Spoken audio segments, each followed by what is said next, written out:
அது கீழே போட்டவங்க கிட்ட தான் கேட்கணும். கீழே போட்டவனா? ஆமா, அது கீழே வந்த சம்சா தெரியாதா? தெரியாதான்னு சொல்லிட்டு தெரியாதான் சொல்லிட்டு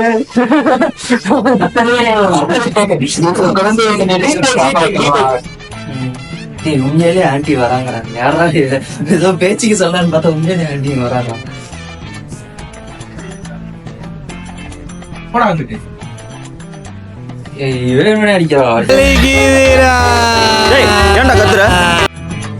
இப்ப நான் சாப்பிடறது அவனுக்கு தெரியாது.